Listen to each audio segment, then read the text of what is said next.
we're going to move and talk a little bit about Streamline now. So who does it suit to try and move? Because there are certainly people, and I can think of clients that I have where organized is where they need to be, and Mhm. that's they do not need streamlined. It's not needed, and there's various factors in that.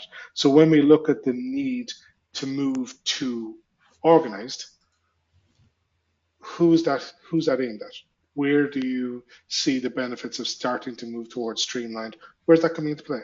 Yeah, so my first thought ties back to the adoption conversation that I was talking about. And just to rehash where we were, in ad hoc, you have very low adoption. You've got individuals taking initiative, managing their own work, right? So few people doing the work. Then you move into organized, where you have partial adoption. Now you have dedicated teams of people that are responsible for inputs, making sure the inputs are managed properly, the information is accurate. And that's great too, because you can have a large project management team, a large account team, a large production team, whoever it is that ultimately takes on that responsibility.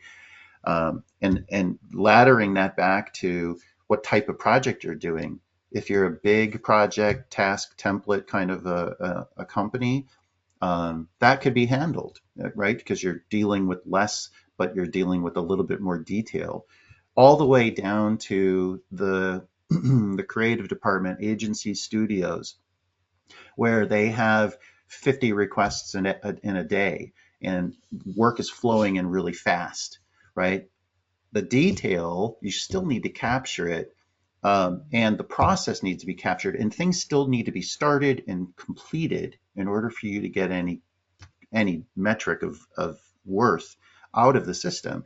And so you could very quickly get to a place where that partial adoption maybe isn't quite enough. You're taxing as you grow and as you scale, that department, that group continues to grow because the work grows, the amount of information grows. In order to keep that information correct and accurate, you need to have more people doing it. It becomes a very big issue. And so that's where I think, and we see a lot of agencies that are in that space too.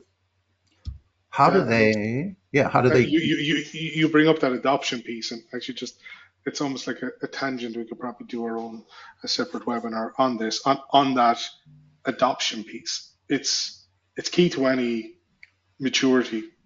As you move through this, to go from ad hoc to organized is a big leap for an organization. Certainly, people can come in and move from yeah, ad hoc to streamlined as well. It is possible to do it, but for me, we often get asked this, as part of maybe new business conversations of how can we make this implementation successful? And there's two key things. One is strong leadership. It has to be there. Without that, it's going to fall apart. Your senior leadership within your agency or organization has to understand what the benefits are to rolling the system out, and they have to champion it. And if that's not there, you're on shaky foundations before you even start. So that's point one: is those leadership, that leadership influence has to be there. The second part is an acceptance of change management, and that is going to become part of this, and that you are not going to define the perfect system up front. You're not going to, put together, and this is how we're going to work. We're going to use tasks. We're going to use automated approvals. We're going to use a combination of those. This is how we're going to do resourcing, for example. All of that has to grow a little bit into an organization, especially if you're coming from something like ad hoc into that. So you've got to accept that change management as part of it. And I know yourself and myself as well, we talk a lot to our clients about, don't overcomplicate this at the start, because you're not going to get it right anyway. We kind of hope it doesn't burst bubbles, but you're kind of saying that, say, you're not going to get this right. Keep it simple so that we can either build on top of it, yeah. or it's not complete open heart surgery to make some amendments to your system. Yeah, that's exactly right. I agree with that wholeheartedly. The You can be on a path to having a rather robust system for managing your work, but you don't have to start there, because taking on change is more about learning a new skill or a new way of doing it rather than is it complicated. In all cases, people are just comfortable in doing what they've been doing.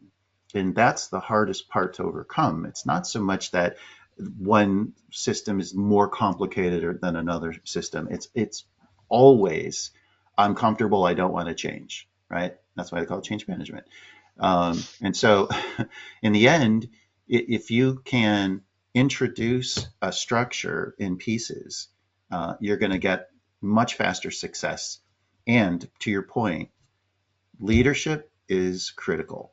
If they require certain outputs, they want reporting, they want to see project activity in a certain way, then that is really driving what's happening below, because we build the system, right? When we're connecting and building a system, we're starting from both places. We're starting both from the top and we're starting from the bottom. We have an endpoint. We know what management wants to capture and report against, and we know what people do on a daily basis.